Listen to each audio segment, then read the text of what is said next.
প্রচুর মাছ, প্রচুর। ছোট ছোট মাছ। বাহ মমি, ওনা দিয়ে মাছ ধরবা? নিয়ে যাবে, এসে খাওয়াবে। দেখতে খুব ভালো লাগে, তার মনে হচ্ছে বেশ 3-4টে রঙের একটা পেইন্টিং। ভালো স্রোত, কালারটাই এটা। হ্যাঁ, সুবর্ণরেখার স্রোতে ভেসে আর প্রকৃতির রং দু চোখে ভরে নিয়ে আমরা আমাদের ট্রিপের দ্বিতীয় তথা শেষ দিনও কাটালাম দারুণ মজা করে।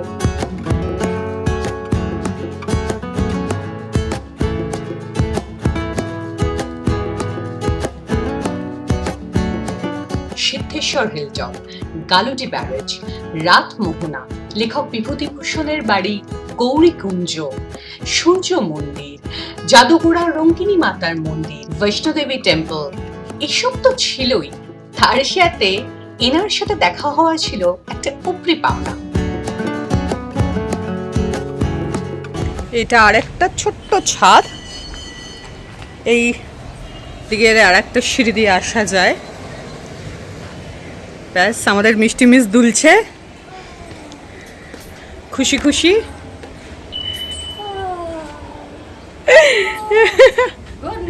Good morning. আর ওইদিকে সেই টেন্ট, যেই টেন্টগুলোতে আমাদের আর বসে বসে গুলতানি করা হয়নি বৃষ্টির কারণে। মিষ্টি মিসের দোলনা খেতে গিয়ে একটা বিপদ হয়ে গেছে, কিন্তু সেটা সিক্রেট, কিন্তু সেটা বলা যাবে না। দোলনাটায় একটা গন্ডগোল ব্যাপার আছে, তাই আমি খুব সাবধানে দোল খাচ্ছি। হোটেলের বারান্দায় এই জিনিসটা খুব মিষ্টি লাগলো।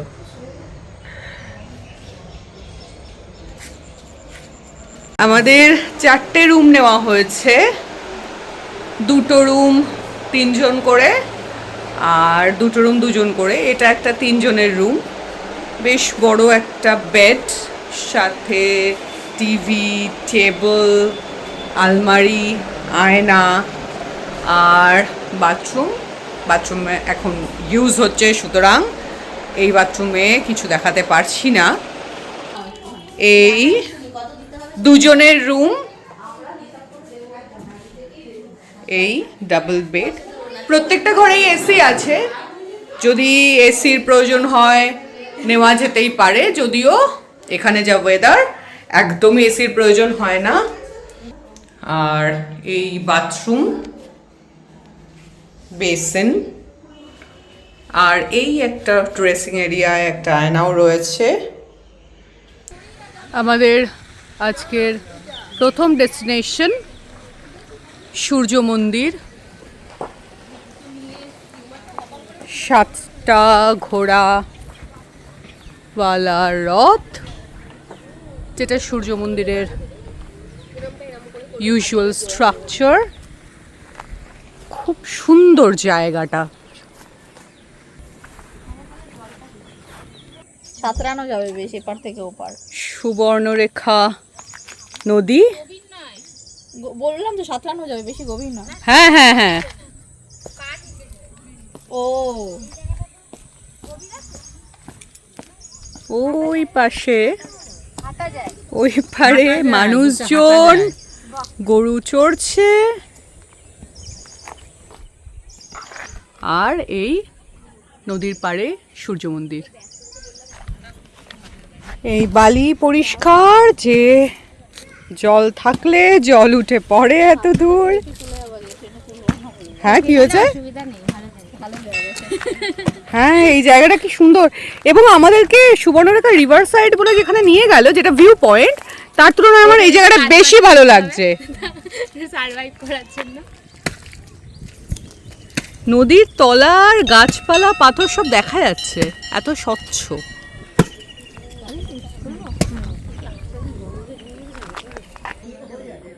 সামনে থেকে এই ভিউ, যদিও ওঠার সিঁড়ি ওই সাইডে। সান টেম্পল বা সূর্য মন্দিরের সামনে থেকে দেখার অভিজ্ঞতা আমার এই প্রথম। মন্দিরের সুন্দর কারুকাজ, নিরিবিলি পরিবেশ, সব মিলিয়ে ওই ছোট্ট সময়টুকু বড় সুন্দরভাবে কাটলো।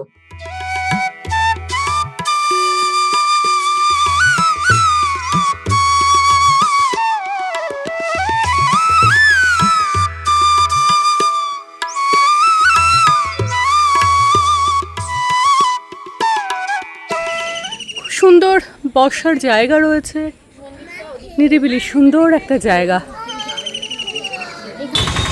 ঘাটশিলা রামকৃষ্ণ মঠ, সবাই ভেতরে ঢুকেছে। আমি আসলে খুব একটা শিওর না যে এখানে কতটা সময় আদৌ কাটাবো, কারণ বেড়াতে বেরিয়েছি তো মঠের যে শান্ত পরিবেশ তাকে যে উপভোগ করা, সেটার সময় হাতে খুব একটা নেই। আর সত্যি কথা বলতে কি, সেটার মুড নিয়েও বেরোয়নি, কাজেই সেটা এখানে এসে আমাদের মতো উড়োউড়ি হুল্লোড় পার্টি করে আদৌ কতটা জাস্টিস করা যাবে জায়গাটার প্রতি আমার যথেষ্ট সন্দেহ আছে। হয়তো ক্যাম্পাসটা ঘুরেই চলে যেতে পারি। এই মূল মন্দির,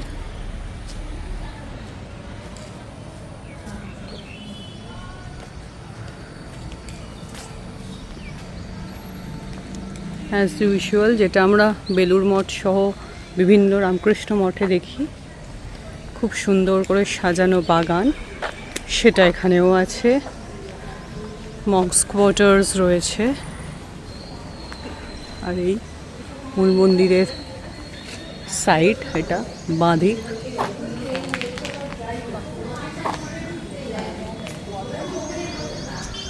হ্যাঁ, আমরা একদম 5 মিনিটে বেরিয়ে যাচ্ছি, তাই এই জন্য একটা সেলফি ভিডিও রেখে দিলাম। গৌরীকুঞ্জ, লেখক বিভূতিভূষণের বাড়ি, যেই বাড়িতে বসে উনি অনেক বিখ্যাত লেখা লিখেছেন। 1894 থেকে 1950 খ্রিস্টাব্দ পর্যন্ত লেখক বিভূতিভূষণ বন্দ্যোপাধ্যায় এই বাড়িতে ছিলেন। আর শোনা যায় অপু দুর্গার মতো অমর চিরকালীন বাঙালির আপন চরিত্রগুলির আইডিয়াও এখানে বসেই লেখকের মাথায় এসেছিল। আর প্রকৃতিতে ঘেরা, চারিপাশে গাছপালায় ঘেরা এই অপূর্ব সুন্দর বাড়িটা একদম যোগ্য একটা জায়গা একজন লেখকের জন্য। আঞ্চলিক হস্তশিল্প দ্রব্যের দোকান, অপুর সংসার পেরিয়ে এরপর এগিয়ে চলা অপুর পাঠশালার দিকে।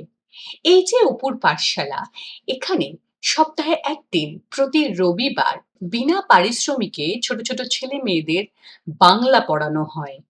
এই উদ্যোগ এবং এই পুরো বাড়িটাকে বাঁচিয়ে রাখার উদ্যোগ স্থানীয় শিক্ষা ও সংস্কৃতির সাথে যুক্ত কিছু মানুষের। এখানে টিকিটের ব্যবস্থা নেই, টুরিস্টদের স্বেচ্ছায় দেওয়া অল্প কিছু অনুদানই এদের পাথেয়। মূল বাড়ির ভেতরে ভিডিও তোলা বারণ, তাই ফটোয় ভরসা। যেখানে লেখকের চিঠিপত্র, ব্যবহৃত দ্রব্য, একদম পুরনো বাড়ির চেহারা, তার জামা কাপড়, পুরনো ছবি, লেখকের পছন্দের বাদ্যযন্ত্র, আরো কত কি। রাতমোহনা সুবর্ণরেখার তীরে, পথের পাশে জংলি ফুল,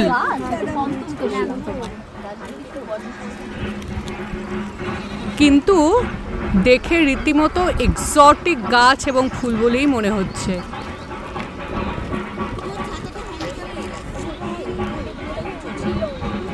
কিন্তু এসব দেখতে গিয়ে লক্ষ্যভ্রষ্ট হলে হবে না। আমাদের লক্ষ্য হলো রাতমোহনাটাকে এক্সপ্লোর করা। আমরা এখন এইদিকে চলে যাব, এই রাস্তা দিয়ে।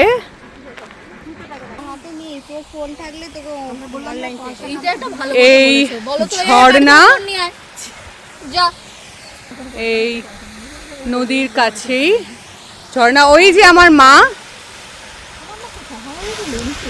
তার নাকি হাঁটু ব্যথা, কোমর ব্যথা, দেখো অবস্থা, সে সবার আগে আছে। আমার আর কোনো মান সম্মান রইল না, আমার মা সবার আগে লিডার হয়েছে। এই যে দেখো এদের অবস্থা, দেখো উৎসাহের চোট দেখো। এখানেও মাছ,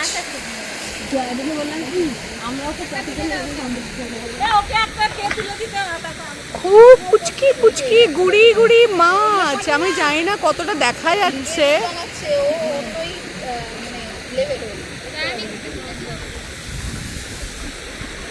আমি আগে মাছ তুলে নি, দাঁড়া, কত মাছ রে।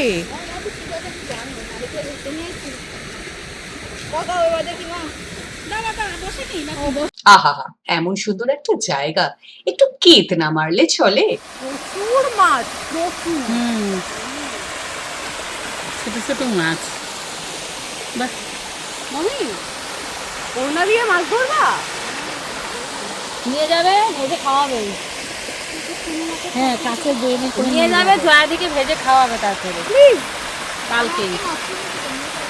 কি হলো, জিব্বা করছে কেন দিদিমণি? হ্যাঁ, পড়ে গেছে নাকি? না না, পড়ে যায়নি। আমি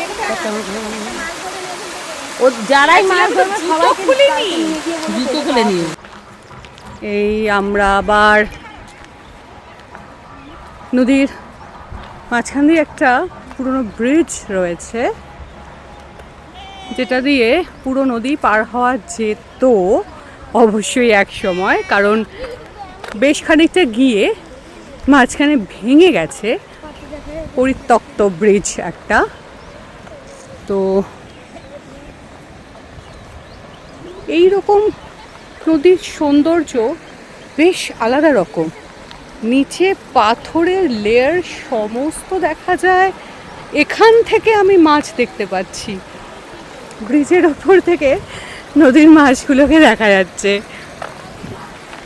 ওই যে মাও আসছে, কিরে তোরা আয়। ওই বাকি তিনজন, আমাদের আধা টিম রেস্ট নিচ্ছে গাড়ির ভিতরে। এই যে এখানে এসে আসলে ব্রিজটা ভাঙা, তাই এর ওপারে আর যাওয়া সম্ভব নয়।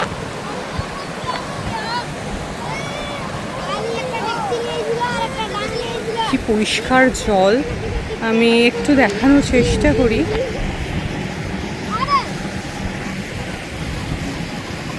জলের তলার সমস্ত কিছু দেখতে পাচ্ছি আমরা, পাথর গাছ সব দেখা যায়, এত পরিচ্ছন্ন জল। এসিস, দারুণ লাগছে, জলের তলায় দেখ সব দেখা যাচ্ছে একদম, ভালো স্রোত। মহুয়ার জঙ্গল,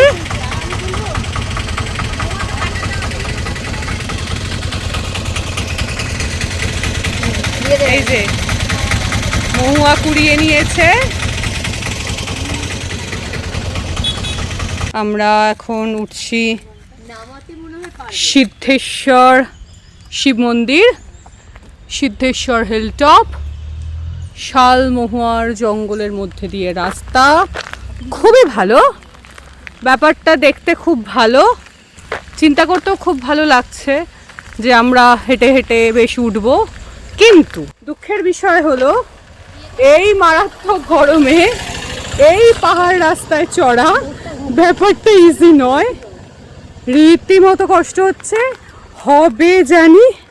আরও দুঃখের বিষয়, আমাদের যে দুটো অটো, অ্যাকচুয়ালি ওরা অনেক উপর অব্দি যাবে, কিন্তু সমস্যা হলো যে বেশি ওয়েট নিয়ে ওরা উঠতে পারবে না, কাজেই আমরা 6 জন নেমে গেছি।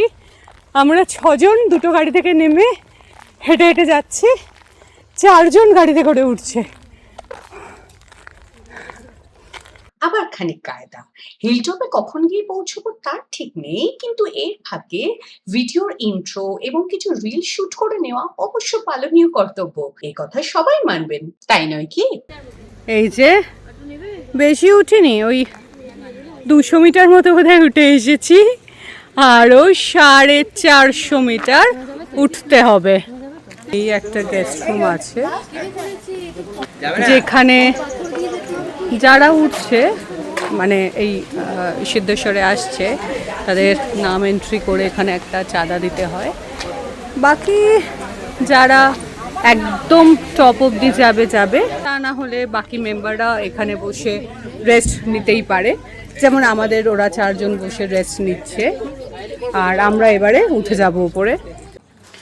এই আরও 320-25 মিটার মতো বাকি এখনো। কি ভালো লাগছে দেখতে। এই কষ্টটা ওয়ার্থ ইট বল, ঠিক কি না? কষ্ট হচ্ছে কিন্তু ওয়ার্থ ইট অ্যাকচুয়ালি। এই আমরা সামনাসামনি অসাধারণ একটা ভিউ। শুধু রেস্ট নিতে থামিনি, আমরা ছবি তুলতেও থেমেছি। এই ভিউ কি আর মিস করা যায়? And at this moment we are like, ওই দেখা যায় বাবার চূড়া। এই রাস্তা পেরিয়ে আমরা আসলাম একেবারেই দুর্গমগিরি কান্তারমুরু ফিলিংস। ফাইনালি পৌঁছবো না মরে। ফাইনালি আমরা সিদ্ধেশ্বর মন্দিরের সামনে, একদম হিল টপে।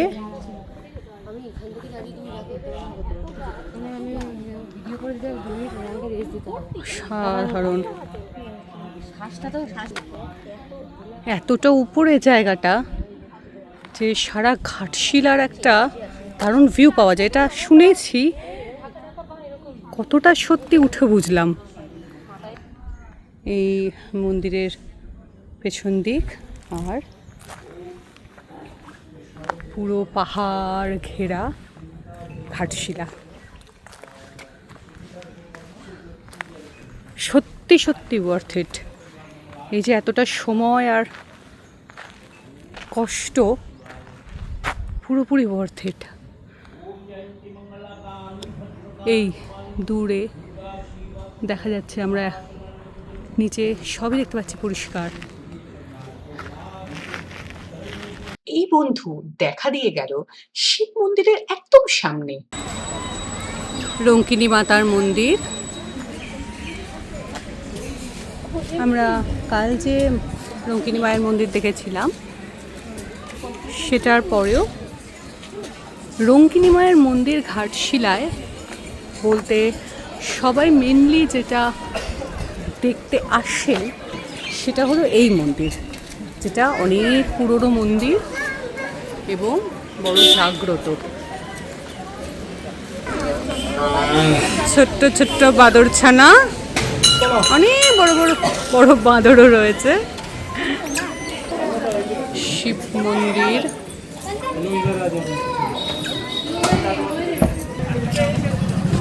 এছাড়া রয়েছে গণেশ মন্দির। এই মন্দিরে বিরাট পুজোর লাইনের ফলে একেবারে কাছ থেকে মাকে দর্শন করতে না পারার দুঃখটা পুষিয়ে গেল। তার কারণ, তার আগের দিন আমরা আরেক মন্দিরে মায়ের দর্শন করতে পেরেছিলাম। এই মন্দিরের সামনে সারি সারি নারকোল, চাল, পয়সা বাঁধেন মানুষ মানত করে। আরো একটি বিশেষ ব্যাপার, জাদুগোড়ার এই মায়ের মন্দিরে একসময় নরবলি হতো বলে শোনা যায়। এখন আমরা কালুডি ব্যারেজের ওপরে, সুবর্ণরেখা নদীর ওপর এই ব্যারেজ। যদিও এই বসন্তের শেষ আর গরমের শুরুতে নদীতে তো তেমন জল নেই, কিন্তু আমি যদি একটু দেখাতে পারি, আমি চেষ্টা করছি দেখানোর। স্রোত প্রচুর, যে কটা গেট খোলা দেখতে পাচ্ছি বা আশপাশ দিয়েও যা ফ্লো, স্রোত প্রচুর। জল যতটুকুই থাকুক, নদীর স্রোত প্রচুর। আমি একটু চেষ্টা করছি দেখানোর, যদি দেখানো যায়। এই ওই দিক দিয়ে নদীর জল আসছে আর এদিক দিয়ে গেটের পাশ দিয়ে যাচ্ছে, আমি সেটাও দেখানোর চেষ্টা করছি। এই যে এখান দিয়ে জল ওপারে চলে যাচ্ছে, ব্যারেজের ওপারে প্রচুর স্রোত। আশা করি সেটা জলের আওয়াজেই বোঝা যাচ্ছে। এদিকে জল আসছে বটে, তবে বেশিরভাগটাই শ্যাওলায় সবুজ। আজকে আমাদের বেড়ানোর শেষ জায়গা, শেষ গন্তব্য আজকে বৈষ্ণোদেবী মন্দির। সামনে মণিদ্বীপ মণ্ডপ,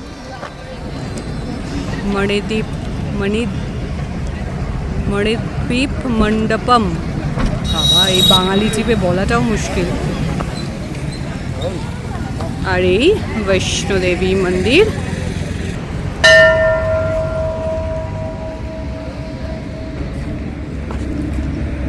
জুতোটা খুলবো না দেখে আর কষ্ট হচ্ছে। ছিমছাম নিরিবিলি এই মন্দিরে শুধুমাত্র মায়ের দর্শন নয়, হলো কিছুটা জিরিয়ে নেওয়া। কারণ বাইরের কাঠফাটা রোদ্দুর থেকে এসে এই মন্দিরের ভেতরে ঢুকেই শরীর আর মনকে আরাম পেয়ে বসলো।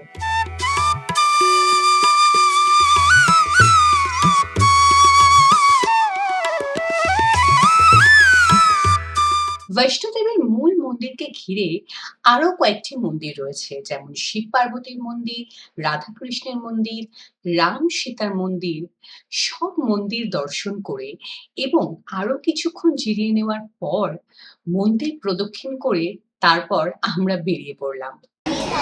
আমরা মন্দিরের ভোগ প্রসাদ খাচ্ছি ভান্ডারায়, বৈষ্ণোদেবী মন্দিরে। একটু তাকাও,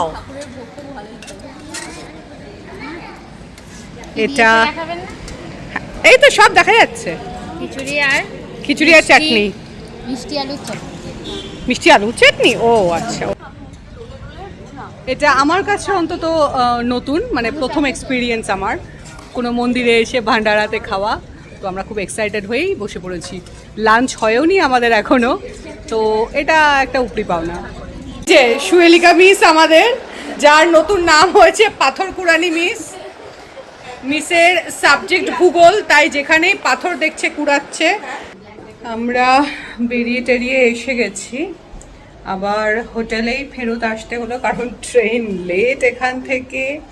যদিও আমাদের 5টার মধ্যে বেরিয়ে যাওয়ার কথা ছিল, কারণ 5:20 ট্রেনের টাইম, এখান থেকে কাছে বলে, কিন্তু লাভ কিছু নেই, ট্রেন লেট। তাই আমরা হোটেলেই আবার ব্যাক করলাম। এবং অজয় এখানে ওনাদেরকে বলাই ছিল আর কি আমাদের, যে কিছুক্ষণ এক্সট্রা টাইম আমরা রুম নেব বা ওয়াশরুম ইউজ করব। তো আমাদের একটা রুম ওনারা দিলেন। ঘুম পেয়েছে, রাত করে ফিরে এরা খুব ক্লান্ত। হ্যাঁ হ্যাঁ হ্যাঁ, তাই তো, ক্লান্ত তো। এই কাকিমা ক্লান্ত না। তো যাই হোক, আমরা এখন ফিরছি। একটু টাটা বলে দে। এই যে মঞ্জু তুমি ভালো টাটা করতে পারে, টাটা বলে দাও। চললাম, কারণ খুব তাড়াতাড়ি পরের ট্রিপের প্ল্যান করতে হবে।